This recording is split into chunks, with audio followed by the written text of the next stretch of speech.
from a point of view, from a point of view, from a point of view, from a point of view, from a point of view, from a point of view, from a point of view, from a point of view, from a point of view, from a point of view, from a point of view. I'm Borre. I'm a visual artist and a performance and sound artist. I'm here at Sound Art Lab to work on my project Fruiting Body as part of the residency program Sounds of the Future. This project that I'm working on at SAL is the third in a series of works, and in all of the three pieces, performance is kind of in the middle of it, kind of a center of it, and it's of course related to a lot of the work I do, which is I jump from kind of technical interests and materials, and I like to think of the collage or fragments as sort of how everything kind of what it's all made of in a way. I think that's an important bit of how I structure my work, and also how I structure writing poetry or being okay with working with many different materials and productions at the same time. For me, translates very much into time-based media as well. Editing sound or video, kind of in the same way as kind of editing a drawing in front of you, because you have to kind of choose while you're making it what things to put on the paper, what not to, and also let go while you're doing it and not judge what you're doing. So the first piece in a series of works is called Triple Bass Two Finger Fairy, and it's a piece where part of it is metal sculpture that I welded into these big insect wings. I kind of see them as these enlarged piece of jewelry, but also as kind of a staging of some of the themes that have to do with kind of the fairy, mythologically, kind of the story about fairies, and fairies as a trope, as a queer trope that's been used, the word's been used as a slur. Whereas the second piece, which is called Fae, which was mainly a sound and performance piece and had many more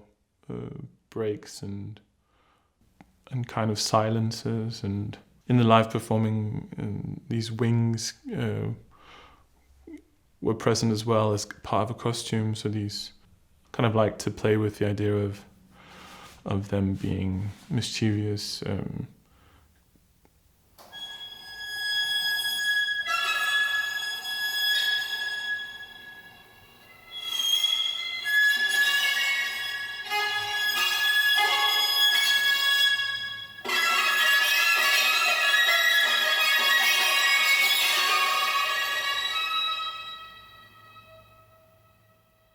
I feel when I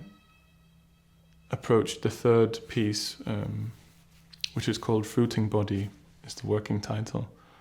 I will be working more with recorded voice and have the voice meshed into the sound more, and also want to include more singing. It's kind of being at ease with not knowing what it's going to be, but also picking elements from the previous pieces to bring into it. And I think here I was very interested in working with the metamorphosis of insects, the way they have a cycle of 3 or 4, depending on what kind of insect you have, stages in life where they evolve and have times of fragility and vulnerability that I guess we as people also know a lot about. And I found that was very fascinating reading on all these processes. I feel quite easily translates into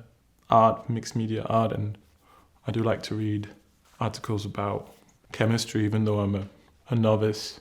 in understanding it, and seeing if there's some kind of a poetical underlying language in the text, or just in the imagery that it kind of creates. And when I work with poetry, which is where the spoken word and lyrics come from, and if I'm not happy with kind of this like initial bond between the sound and either the visual or the language-based like kind of product of it, then I'll kind of find a way to work with it again. But I'm very interested in language, and sound and language are quite, this kind of the same in a way.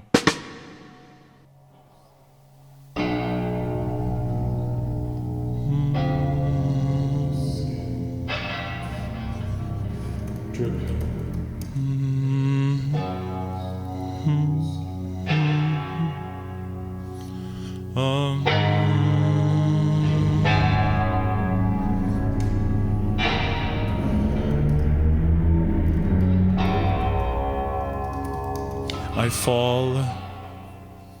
and I continue to descend. Jeg træder ned i vandet, ned i badet mine venner har gjort klar til mig. Og saften fra blomsterne, lejligheden, selvom den er lys og rummelig, er en tung og mørk skov for mig. Den besidder mig, som var jeg rødderne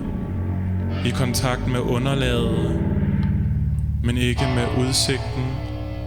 fra trækronerne, og ikke duften af de dampende blade, atmosfæren.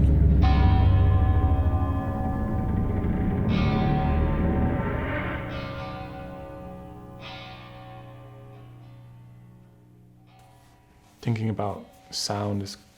quite a big thing, because it kind of encompasses every aspect of our day-to-day life, and I like to think about how we kind of put that into our visual reality or experience of the world, and how we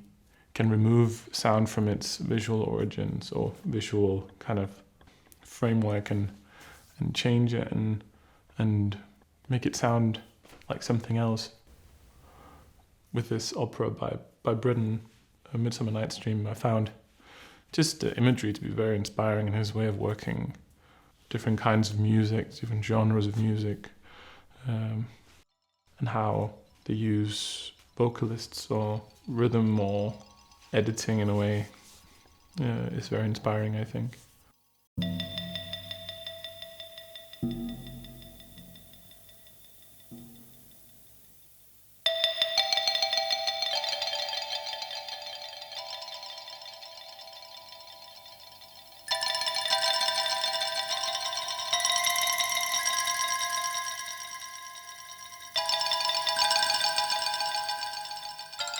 What Sal's offered me, I think, has been the opportunity to work within these like professional settings with the equipment that comes with that. And but coming here, I've found there's a chance to kind of focus on something very intensely. So I've been working mainly on the poetic part, or lyrical part of it, and then recording over and over again different ways of saying or intonating and singing, and trying to create kind of a base for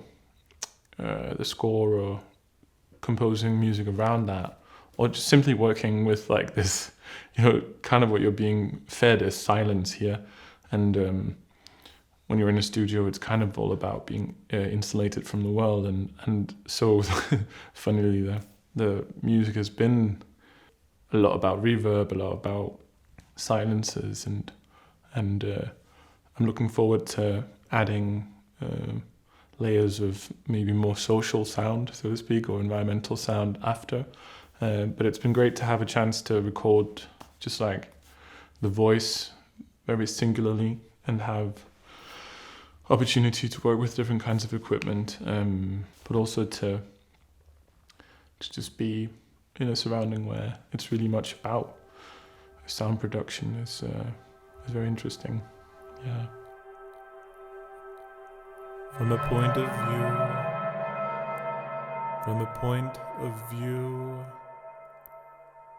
from a point of view, from a point of view, from a point of view, from a point of view, from this point of view, from this point of view, from this point of view.